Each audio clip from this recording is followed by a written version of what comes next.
ciudades latinoamericanas. Hoy vamos a recorrerlas, sufrirlas y también disfrutarlas, descubrir sus contrastes, su evolución y vislumbrar su futuro. Bienvenidos a un nuevo capítulo de Explora América Latina.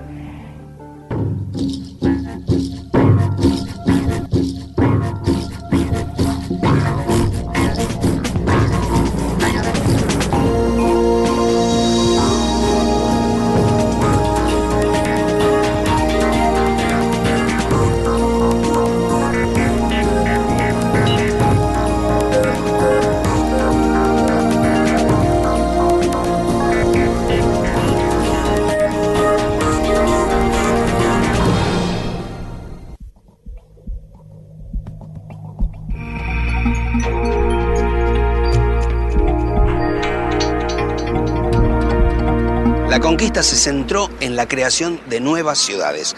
Algunas se levantaban sobre ciudades precolombinas ya existentes, otras sobre centros de producción o bien a orillas de mares y ríos para ser básicamente puertos. Muchas recibían el nombre de nuevas: Nueva España, Nueva Granada, Nueva Galicia. Servían al rey, por supuesto, y también a la religión católica. Y su fin era trasladar la impronta del mundo conocido a una nueva sociedad, creando una nueva sociedad, una nueva Europa.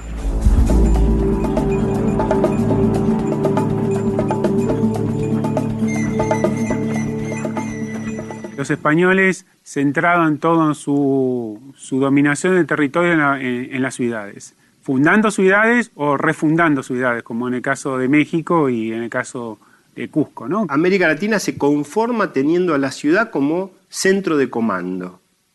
Así funcionó la conquista, teniendo a la ciudad como baluarte de una cultura, como lugar donde debía reproducirse una cultura y además como polo de dominio de interiores rurales. Entonces, la preeminencia desde la conquista española, por lo menos, no así tanto en Brasil, fue en concentrar a la población en las ciudades. Brasil no utilizó el mismo modelo español implantado desde las ciudades, sino que Brasil hizo una conquista mucho más vinculada a la directa explotación de la producción del interior.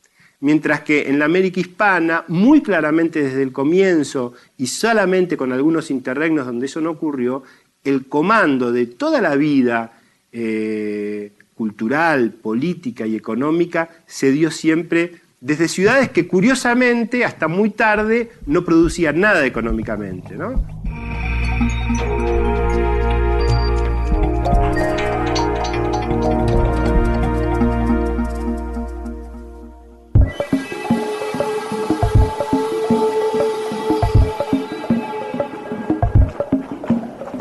Estamos en Antigua, el primer destino turístico de Guatemala. Fue la tercera ciudad del reino. Fue construida en 1543, pero fue destruida por el terremoto de Santa Marta en 1773. La reconstrucción de la ciudad, tal como la vamos a ver, comenzó en la segunda mitad del siglo XIX. Antigua está recostada en un valle donde, según el nombre que daban al lugar los indígenas, alguna vez hubo un lago. Tuvo un importante desarrollo en los siglos XVII y XVIII y llegó a contar, antes del terremoto que la devastó, con unos 80.000 habitantes. Por su trazado, Antigua es un ejemplo del modelo de ciudad que la conquista española trae a América.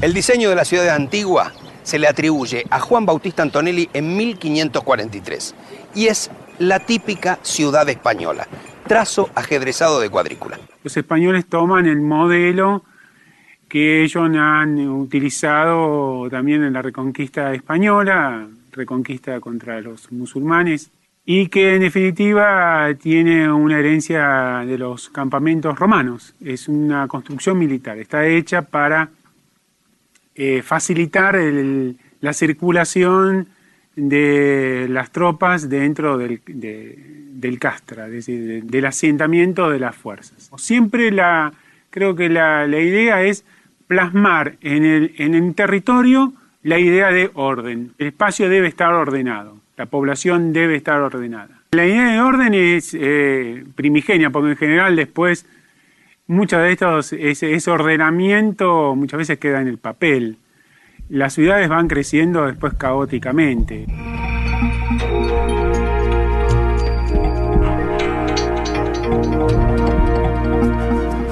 Ciudad de México.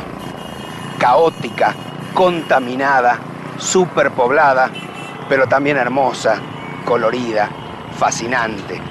Fundada sobre una ciudad azteca, luego capital del Virreinato de Nueva España, en donde se libró la primera revolución del siglo XX. Y en los últimos 50 años, masificada hasta convertirla en la segunda ciudad más poblada del planeta. Desde mediados del siglo XX, el crecimiento de las ciudades en Latinoamérica fue de una velocidad sorprendente. Es un fenómeno, además, que no hay ningún ejemplo en la historia. Ni en Europa, ni en África, ni en Asia. El proceso de urbanización fue tan rápido, en unos 50 años, y de tanta magnitud. El caso de México en cuanto a la sobrepoblación ha dependido en gran medida del centralismo. Es uno de los pagos por uno de los centralismos más estúpidos de que tengan noticia. Si todas las oportunidades y todos los estímulos estaban concentrados en una sola ciudad, es evidente que ahí vendrían oleadas migratorias de toda índole. Y esto se ha ido dando y es una ciudad que ha crecido más allá de cualquier expectativa. Crear esta Ciudad de México es una franca locura, ¿no? Porque es el no apuntalar las ciudades medias. Suele pasar también, por ejemplo, en Venezuela, ¿no? Caracas tiene un desarrollo impresionante con relación a sus demás ciudades, ¿no? Hoy algunas estadísticas asombran. Si sumamos la cantidad de habitantes de dos países, Bolivia y Paraguay, la cifra no supera a la población de Buenos Aires. Podemos agregar un tercer país, Bolivia, Paraguay y Uruguay. Juntos tienen varios millones de habitantes menos que San Pablo o que la Ciudad de México. ¿Cómo para ti? Mande, mi amor. El crecimiento de las ciudades en América Latina es bárbaro, ¿no? Fundamentalmente de migración del campo hacia la ciudad y la creación de megalópolis, ¿no? Tenemos muchos casos, ¿no? Tenemos desde Buenos Aires, Santiago. Es interesante que casi siempre es alrededor de las capitales, ¿no? Desde luego en Brasil tenemos los dos polos fundamentales que son Sao Paulo y Río, ¿no? Desde luego tenemos a Bogotá. Entonces, no solamente es una tendencia hacia la creación de megalópolis, de migración del campo hacia la ciudad, sino también el fortalecimiento de lo que serían estas ciudades globales. San Pablo y México. Hoy, dos de las ciudades más grandes del mundo. ¿Por qué crecieron tan vertiginosamente? ¿Cómo funcionan en Latinoamérica ciudades de más de 20 millones de habitantes? Los rankings de las ciudades más pobladas del mundo son fuente permanente de controversias por la utilización de datos estimados y proyecciones de crecimiento. Pero en todos se ubican entre los primeros lugares México con alrededor de 24 millones y San Pablo con 21 millones aproximadamente. Buenos Aires alcanza los 12 millones y medio. Son las tres ciudades más pobladas de América Latina y el Caribe, la región de mayor concentración urbana del mundo. ¿Cómo se vive en ellas? ¿Qué desafíos enfrentan otras megaciudades como Río, Lima, Santiago?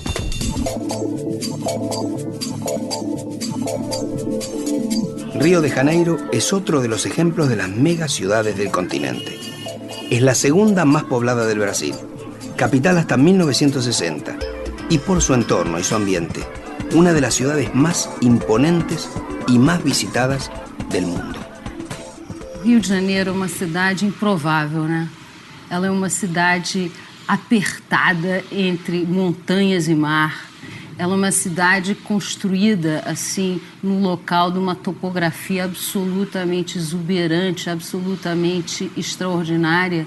Então, ela é uma cidade que, de uma certa maneira, ela é marcada pelo seu cenário natural, não é? Nos outros lugares, você vai ter simbologias urbanas, a Torre Eiffel, isso aqui. Aqui você tem uma montanha, o Pão de Açúcar. Então, essa presença, essa moldura da natureza é muito forte no Rio de Janeiro. E isso ocasionou, na realidade, uma urbanização muito peculiar, porque existem poucos locais no mundo onde você tem essa proximidade tão forte entre a riqueza e a pobreza e em que os mais pobres também desfrutam das vistas mais extraordinárias da cidade, que são todas as favelas que estão, né, encaramadas em cima das montanhas.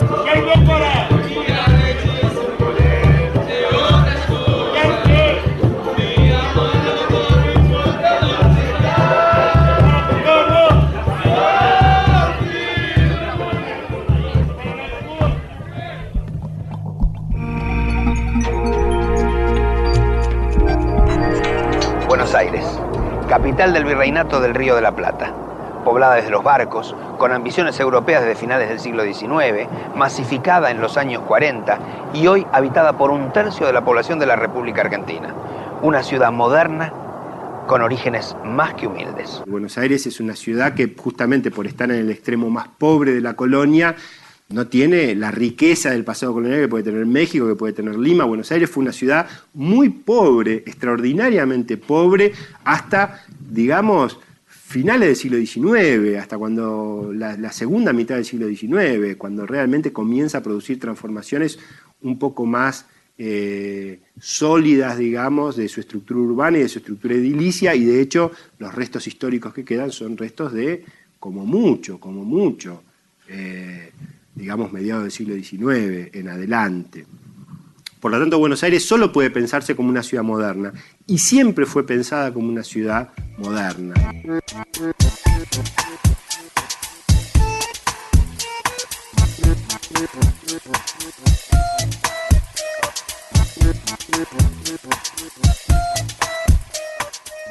¿Cómo es la experiencia de inventar una ciudad, de planificarla y construirla en un espacio totalmente desierto? Latinoamérica tiene ejemplos notables. En Argentina, La Plata, al sur de la provincia de Buenos Aires. En Brasil, la que reemplazó a Río como capital del país, Brasilia. De esta nos habla su principal creador, el arquitecto Oscar Niemeyer. É uma aventura Brasília, né? Me lembro quando cheguei naquele deserto, né? Parecia o fim do mundo, né? O presidente Juscelino Kubitschek visita o local onde será construída a nova capital do país. Também já foram tomadas providências para a construção das principais vias de acesso a Brasília, que este será o nome da nova capital do país. Não tinha ligação com o resto do país. Foi muito complicado. A futura sede do governo da República estará situada em pleno Planalto do estado de Goiás. Já está decidida a localização do núcleo pioneiro, onde ficará a residência presidencial provisória. Nós não tínhamos programas, não tínhamos nada. Tínhamos a data para fazer e concluir, a data certa, né? É o aeroporto de Brasília, uma das primeiras construções no vazio demográfico que antes existia no sítio escolhido para a nova capital. E esta foi a primeira casa construída em Brasília, o Catetinho.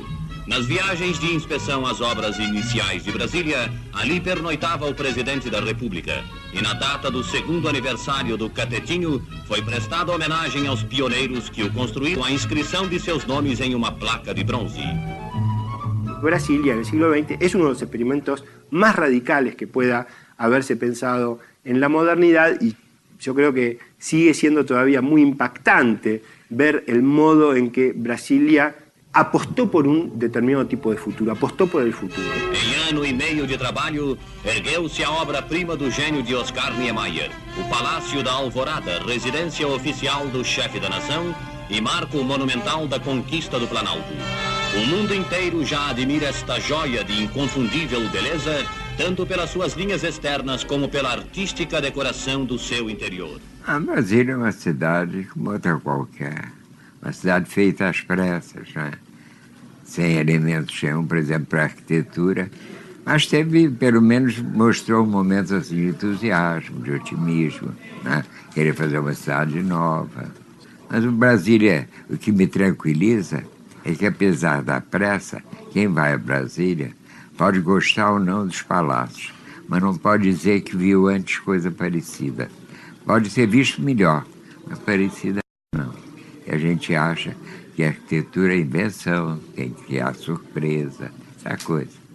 Isso, Brasília, apesar do tempo, isso era presente. Você não viu nenhuma catedral igual a de Brasília. Você pode ter visto mais bonita, mas igual você não viu.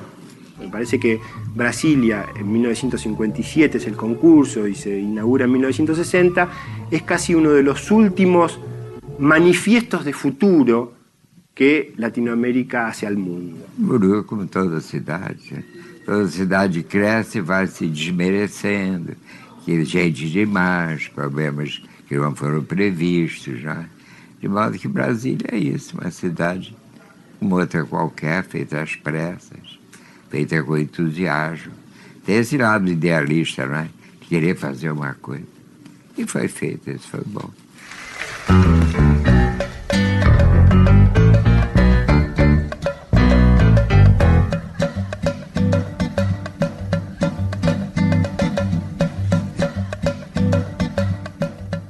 Brasilia, La Plata, dos experiencias radicales de crear ciudades en el medio de la nada.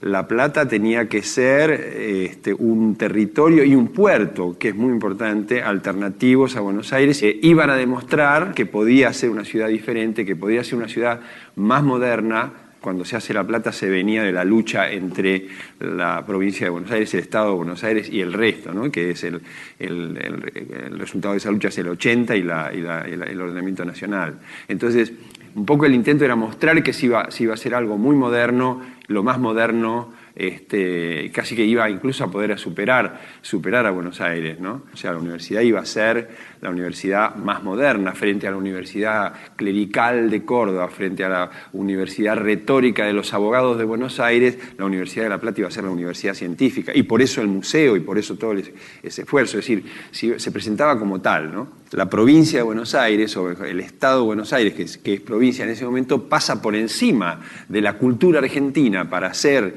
los edificios y llama a concursos internacionales. La mayoría de los edificios de La Plata fueron realizados como producto de concursos internacionales, ¿no? Y era un poco eso, era el signo de esa vocación de autonomía, ¿no? En ese sentido era una ciudad con un trazado que digamos, expresaba esas ideas. Hay elementos de ese trazado que son importantes. Yo diría, por ejemplo, el eje central es un elemento importante y siguió siendo importante, pero de una forma muy perfecta, para decir así. Después la ciudad se desarrolló de maneras muy distintas y yendo en las direcciones que otras fuerzas determinaban que fueran. En realidad, el equilibrio de la ciudad, o lo que se pretendía que iba a ser el equilibrio de la ciudad con las plazas, con las diagonales y demás, en realidad no se verifica como tal.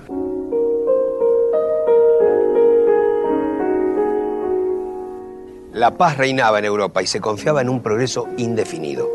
Francia se había puesto a la cabeza del continente. Comenzaba la Belle Époque. En América, la centralización política, la economía en expansión y las obras de infraestructura cambiaban la fisonomía de las ciudades. En la última década del siglo XIX, la influencia francesa se extendía.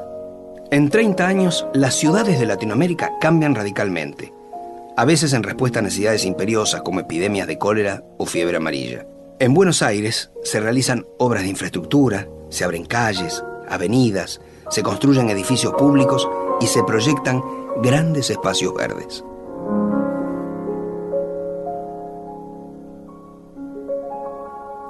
A pesar de las mejoras, la ciudad presentaba imágenes contrastantes. Para la oligarquía era un reflejo del progreso y la civilización, pero también un ámbito hostil, con la invasión de anarquistas y contingentes obreros. Digamos, hacia el 1900, en muchas ciudades latinoamericanas ya hay huelgas, manifestaciones y en muchos casos violentas. Es decir, la ciudad se comienza a ser un espacio donde se van resolviendo los conflictos sociales y políticos. Es un lugar de conflicto. La calle, ¿no? Empieza a ser un lugar de disputa, ¿no? Entre los distintos sectores. Año 1910. Tanto en México como en Buenos Aires se festeja el centenario de las independencias, en tiempos de profundos cambios. En Buenos Aires es el año de mayor arribo de inmigrantes en la historia de la Argentina. En el puerto desembarcan casi 290.000 personas. La ciudad llega casi a 1.300.000 habitantes. La mitad son inmigrantes que ocupan precarias habitaciones de alquiler y conventillos. Yo diría que una parte importante del pensamiento nacional fue muy crítico del modo en que Buenos Aires comenzó a formarse fundamentalmente a partir de las migraciones europeas, qué sé yo, por ejemplo, la idea de que en las ciudades se definían las elecciones, y si se definían en las ciudades quiere decir que la definían obreros anarquistas que habían venido de Italia, de España o de Rusia. Quiere decir que en ese momento no era muy fuerte la idea, que va a ser muy fuerte después, de que esa inmigración le daba a Buenos Aires una coloración europea que le producía una diferenciación positiva respecto de otras ciudades latinoamericanas. Buenos Aires se poblará desde los barcos con 800 inmigrantes por día. Hasta debajo de la tierra, las obras la transformaban. En 1911 comenzaba a construirse la línea de subterráneos que 2 años más tarde sería la primera de Latinoamérica. En ese marco, los festejos del centenario de la Revolución de Mayo se hicieron con toda pompa. La ciudad recibió a 50 enviados de gobiernos extranjeros y entre ellos la infanta Isabel de Borbón. Se presentaba la Buenos Aires europea. Y es muy interesante porque es lo que dicen todos los visitantes. Georges Clemenceau, el primer ministro francés, llega y dice: Buenos Aires es una gran ciudad europea. El mejor elogio que pueden hacer de Buenos Aires es que es una gran ciudad europea. Pero es un elogio que todavía no le termina de cerrar a los propios porteños, pero es ahí en el centenario cuando comienza a instalarse la idea de que Buenos Aires, frente al resto de América Latina, tiene una diferencia, porque es una ciudad a la que se compara siempre con Nueva York. Es decir, Europa ve 2 grandes focos de irradiación de la modernidad americana, de los cuales uno es Nueva York y el otro es Buenos Aires. Las pretensiones francesas de Buenos Aires se leían claramente en el libro oficial del centenario y se plasmaban en palacios y edificios. Pero la celebración del centenario tuvo otra cara. Se vivió bajo estado de sitio. Anarquistas y socialistas venían desplegando protestas que el año anterior habían sido reprimidas duramente. Hubo proscripciones, encarcelamientos y deportaciones. El pueblo te oprime en cadena, tu justicia no puede seguir. Las luces de la Belle Époque y de la oligarquía se iban apagando. Y hablando de luces, para los festejos del centenario se iban a iluminar a pleno todos los edificios públicos, cosa que se produjo a medias. Algunos hablaron de improvisación, otros de sabotaje anarquista. En el próximo bloque, el siglo XX en México, Buenos Aires, Río y San Pablo. Las olas de población rural que las ciudades no pueden contener. Además, cómo se vive hoy en la Ciudad de México, una de las más pobladas del mundo, y los principales desafíos de las mega ciudades latinoamericanas.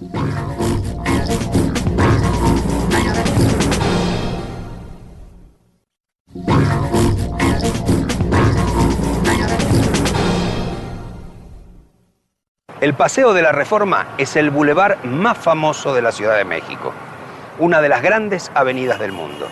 Octavio Paz dijo que era el Río de México, una especie de sena de cemento que corre majestuoso por lo mejor de la ciudad.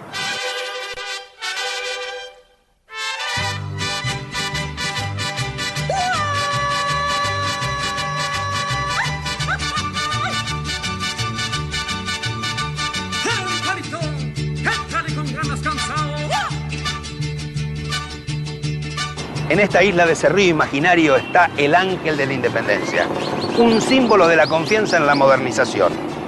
Fue inaugurado en 1910 como parte de los festejos del centenario y este monumento era un desafío al futuro.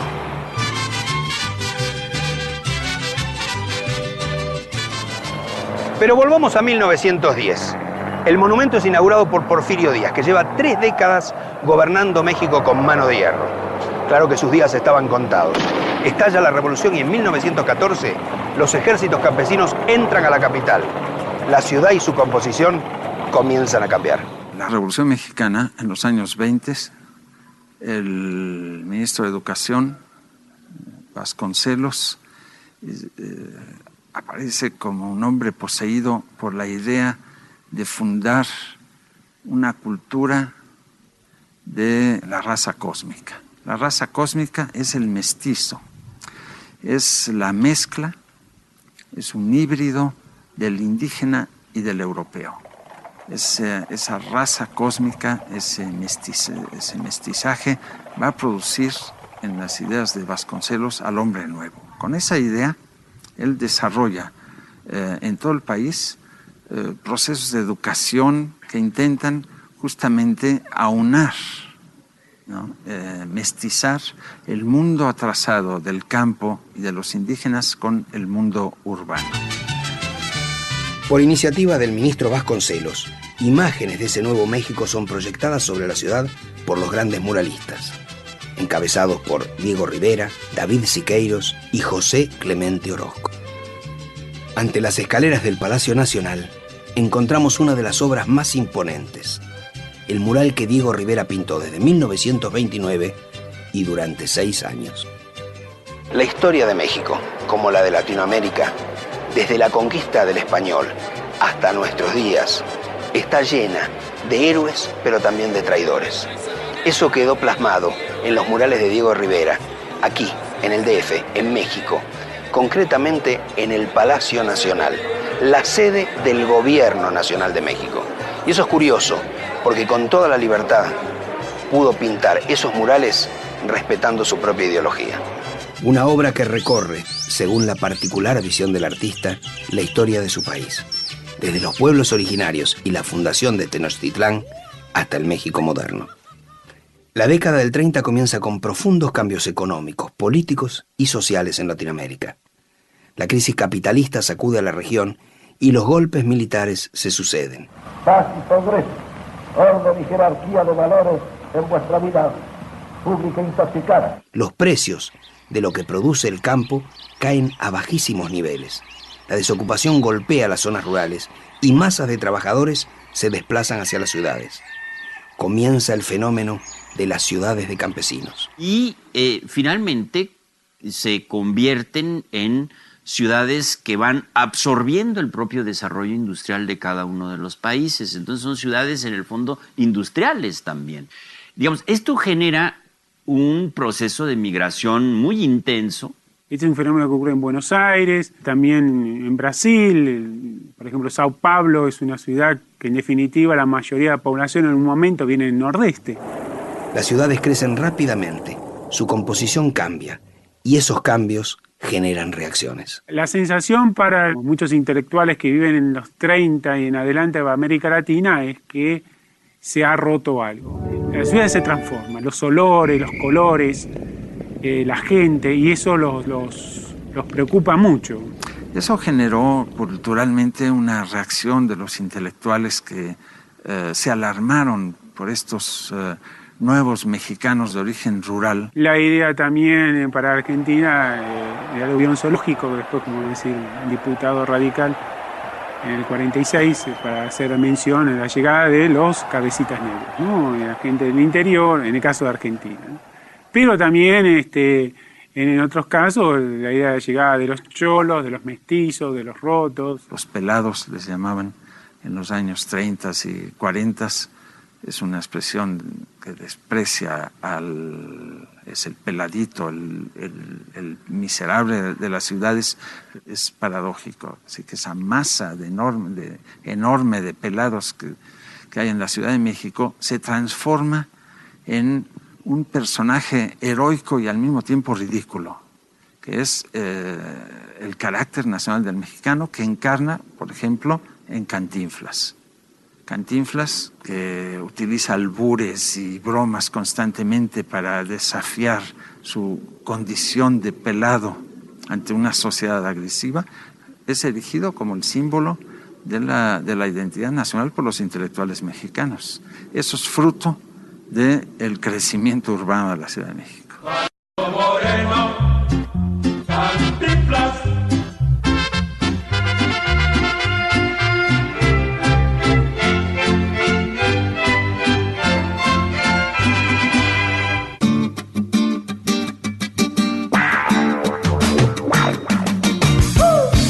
Río de Janeiro y San Pablo, las dos megaciudades del Brasil, compartieron procesos de las grandes ciudades latinoamericanas, pero también experimentaron algunos propios y muy distintos entre ambas. Em grandes linhas, o que a gente pode dizer é que a cidade de São Paulo foi uma cidade que foi formada, ela resulta, né, de uma enorme riqueza da agricultura do estado de São Paulo. Quer dizer, a cidade de São Paulo está num estado extremamente rico. Ela não era uma cidade capital, ela não era uma cidade que tinha esse peso da representação da cultura nacional como teve o Rio de Janeiro. En la década del 30, San Pablo se convierte en el área más industrializada de Latinoamérica. En los 50 llega a los 2 millones 260.000 habitantes. Y en las últimas 5 décadas multiplicó por 8 su población, que hoy supera los 18 millones de habitantes. É uma cidade que, enfim, teve um empreendimento industrial, uma maciça imigração europeia que fez toda uma compartimentalização social muito diferente do Rio de Janeiro. O Rio de Janeiro é uma cidade que tem um histórico muito maior do que São Paulo em termos do seu repertório na cultura brasileira, e foi muito marcada por ter sido capital. Então ela era de fato um palco, uma espécie de sinédoque, uma espécie de síntese das grandes movimentações culturais do Brasil até os anos 60. Quando o Rio de Janeiro deixa de ser a capital do Brasil nos anos 60, a cidade entra numa crise muito grande e num processo difícil de negociação da sua viabilidade econômica e social. E o que eu acho que é uma coisa muito peculiar do Rio de Janeiro, que é uma coisa que é própria da hibridação cultural dessa cidade e que é um reflexo, de uma certa maneira, de uma geleia geral brasileira, é que com essa violência, com essa disparidade social, com tudo isso, existe um contato cultural muito grande. A ideia, tanto quanto popularizada, de que isso aqui é uma cidade partida, não é? Que de um lado você teria morro e o outro asfalto, classe média, imundo. Eu acho que isso é uma ideia equivocada, porque na realidade esses mundos, eles entram em conflito, eles se chocam, mas eles se permeiam fortemente. Então eu acho que isso é uma característica muito forte do Rio de Janeiro. Inclusive isso distingue o Rio de Janeiro de uma cidade como São Paulo. Você tem de fato um contacto cultural muito grande. Las enormes corrientes de población que llegan desde el campo no pueden ser absorbidas por las ciudades latinoamericanas. En Buenos Aires, Río, Santiago, Lima o México surgen o aumentan zonas de viviendas precarias, miserables. Los nombres difieren de país en país: cantegriles, callampas, favelas, villas, pero su denominador común es la pobreza. Es muy interesante el desarrollo que tiene la Villa Miseria en el pensamiento. El pensamiento sociológico es el pensamiento, digamos, que ve a la ciudad como el polo de la modernidad frente al campo como el polo de la tradición y el atraso. Ve en la Villa Miseria el lugar de transición, el lugar donde las masas rurales llegan para incorporar de algún modo los hábitos urbanos. Claro, el problema es que no se supera, se convierte en un mal endémico. Y yo diría que en Buenos Aires nunca se terminó de aceptar como parte de una realidad urbana definitoria de la propia vida de la ciudad.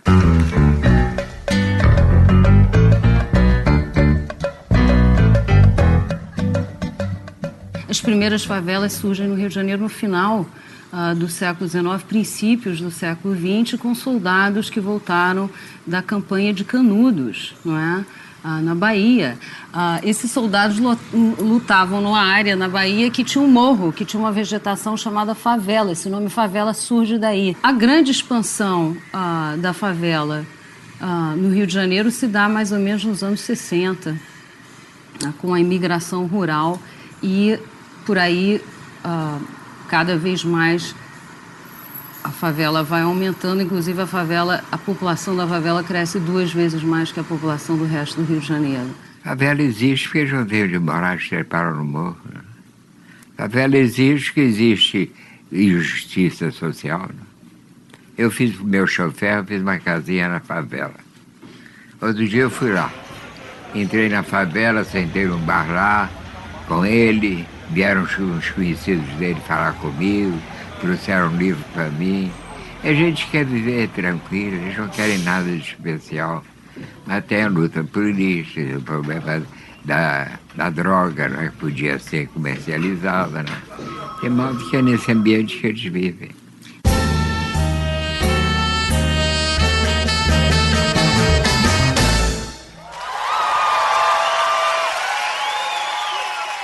As pessoas sempre viveram na favela por uma falta de opção de moradia e, na realidade, as favelas sempre tiveram uma enorme população de trabalhadores, o que é verdade até hoje. Mas essas pessoas elas estão sujeitas a um controle interno, que é o controle do tráfico, e essas pessoas estão desassistidas pelo Estado, então é uma situação de grande impotência. En Río, visitamos la favela de Pereirao, buscando alguna historia de su gente, una historia distinta a las crónicas de violencia habituales en los medios.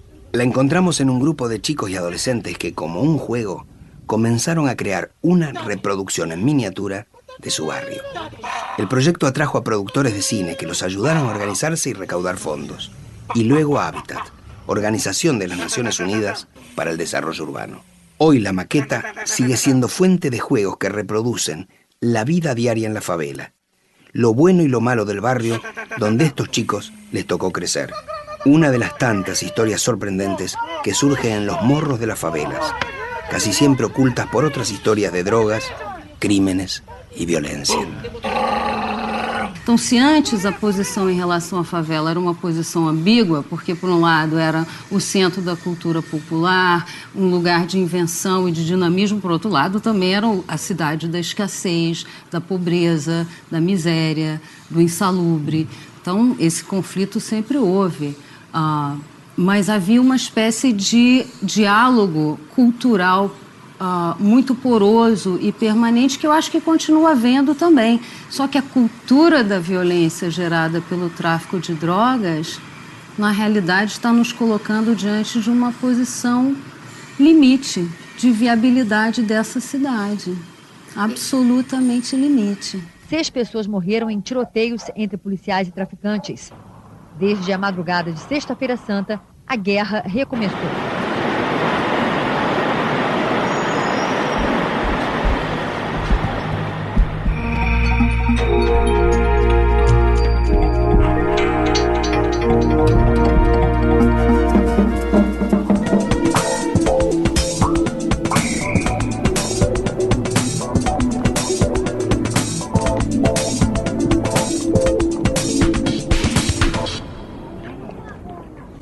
Hoy, según se estima, con alrededor de 20 millones de habitantes, la segunda ciudad más poblada del planeta se extiende por todo el Valle de México. Según un informe de las Naciones Unidas, en el mundo, 1 de cada 2 personas vive en áreas urbanas. En Latinoamérica, esta estadística es mucho más dramática. En sus ciudades se concentra el 75% de la población. Y según proyecciones, en México, en el 2030, en las ciudades vivirán 90 millones de habitantes. Es difícil predecir cómo vivirán esos 90 millones de habitantes, pero cómo se vive hoy en una ciudad como México. En general aquí se puede vivir muy bien. Es una ciudad muy bonita, con todos sus problemas que conlleva una ciudad grande, ¿no? Por ejemplo, la mayoría tiene que trasladarse mucho tiempo desde su casa a su trabajo o a la escuela. Es el mayor conflicto que yo le veo, que te genera estrés, te pierde tiempo, dinero. Bueno, la vida es algo, no sé, ajetreada. A veces la contaminación pues es irritante para los ojos, la salud. Aquí es muy agitado, todo el tiempo andamos de un lado para otro corriendo. Es una ciudad bastante insegura. Y aquí la vida es muy cara. No, el mayor problema es que aquí la lana, el dinero no alcanza. Todo eso es lo que lleva a la gente a que se desespere, ¿no? Las sociedades latinoamericanas fueron estructuralmente agrarias hasta hace poco más de 50 años. Hoy tienen 4 ciudades, México, San Pablo, Buenos Aires y Río de Janeiro, entre las 20 más pobladas del planeta. Su crecimiento fue casi geométrico. En 1900 solo 10 ciudades de Latinoamérica superaban los 100.000 habitantes. Hacia 1940, Buenos Aires, México, Río de Janeiro y San Pablo superaban el millón.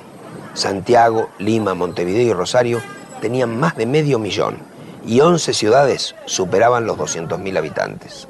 Sin embargo, los tiempos y los ritmos de crecimiento de las ciudades en el siglo XX no fueron simultáneos ni parejos.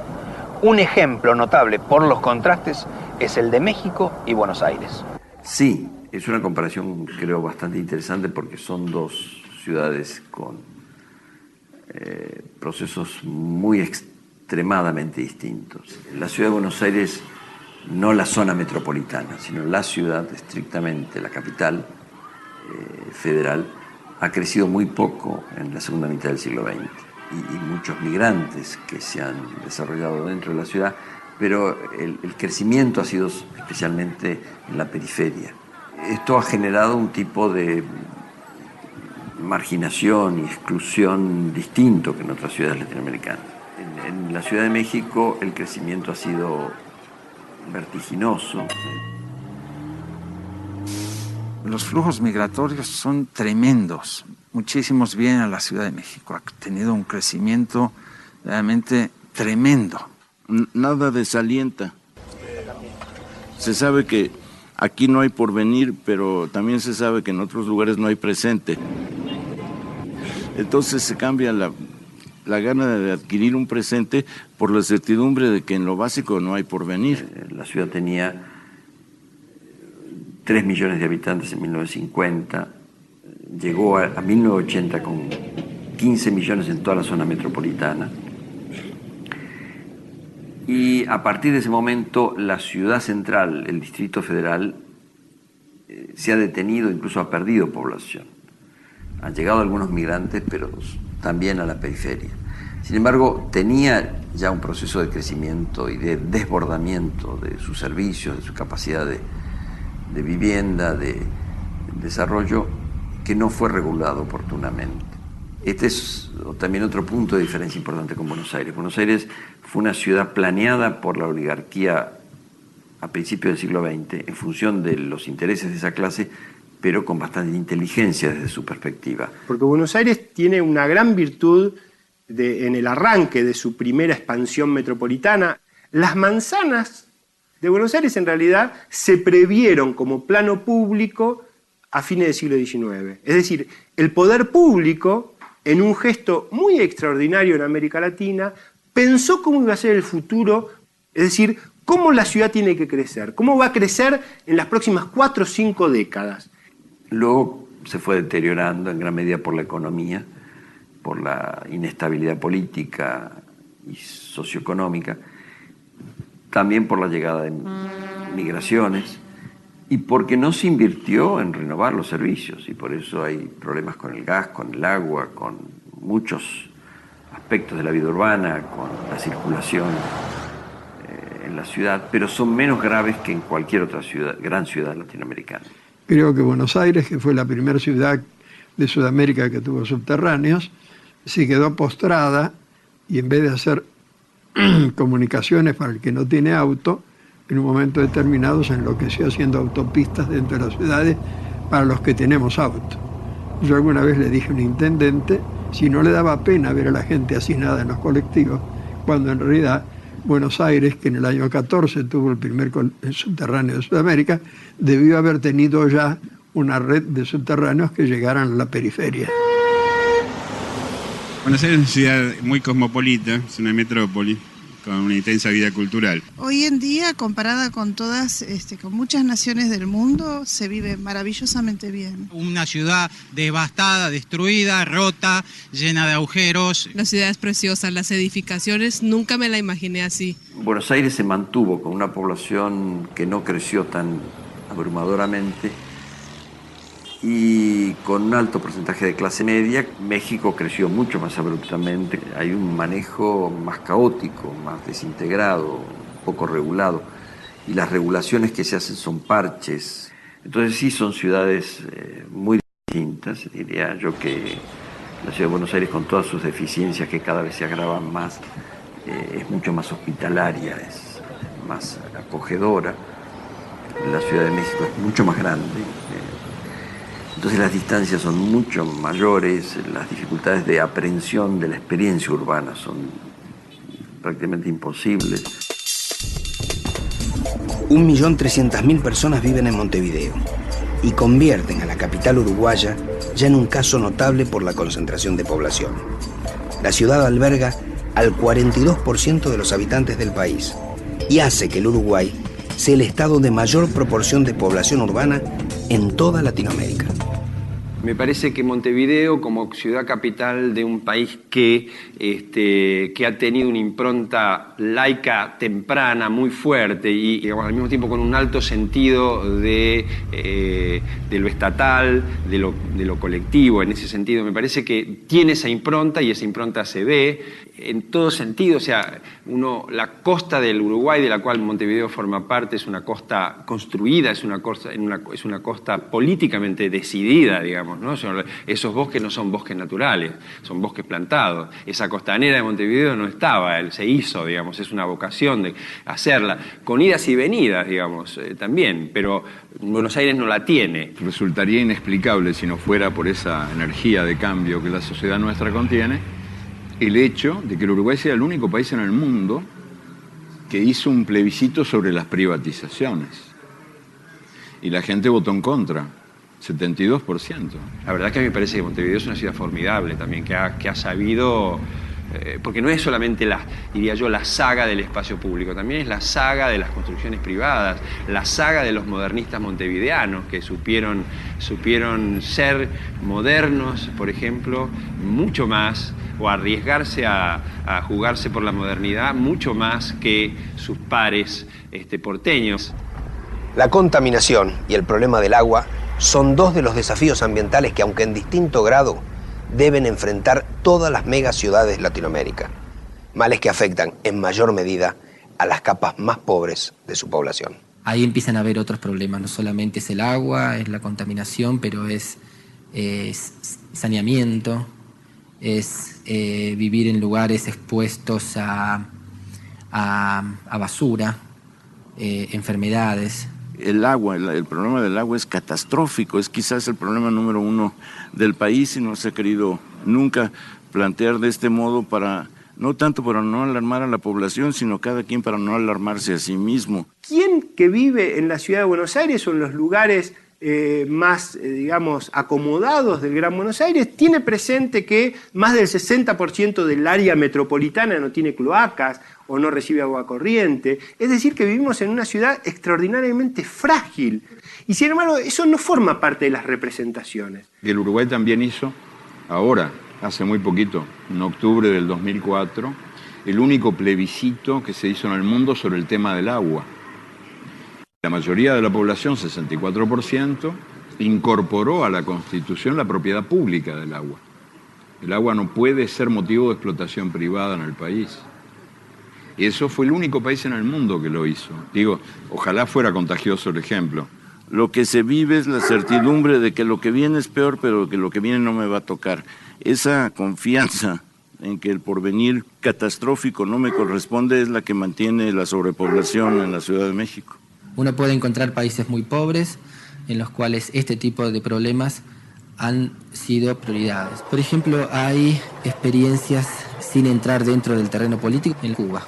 Uno realmente tiene que reconocer que por la razón que sea, educación y salud son temas estratégicos del gobierno. En La Habana se vive con dificultades, con problemas, como creo que en muchas de las grandes capitales de América Latina se vive, con algunas cuestiones resueltas, garantizadas, con otras que son difíciles de resolverse, pero creo que en general con una tranquilidad espiritual. A los cubanos se vive como siempre se ha vivido en Cuba. Yo pongo una metáfora que me parece muy expresiva, que es la de la relación que tiene la ciudad con el medio ambiente. Ustedes saben que Buenos Aires produce como polución ambiental índices altísimos, índices que realmente son en parámetros internacionales muy riesgosos. Pero Buenos Aires tiene la gran virtud de que todas las noches el viento de la llanura limpia todo y al día siguiente se vuelve a empezar. Y yo creo que la sociedad y la política tienen esta manera mágica de pensar los problemas, que se van a resolver solos. ¿Cuáles serían los sacrificios que tendríamos que hacer como colectivo, como ciudad, para resolver el problema infraestructural de todo el área metropolitana en 30 años? Nadie discute eso. Porque Buenos Aires tiene, con todo y a pesar de todo, tiene una intensidad de vida muy interesante. Todavía esa cuadrícula, la presencia inmigratoria, la mezcla, todas las inmigraciones, las de los países vecinos y las de Europa, todas, digamos, hacen que sea una ciudad enormemente rica. Y porque hemos sabido además construir a lo largo de los años un paisaje muy vital.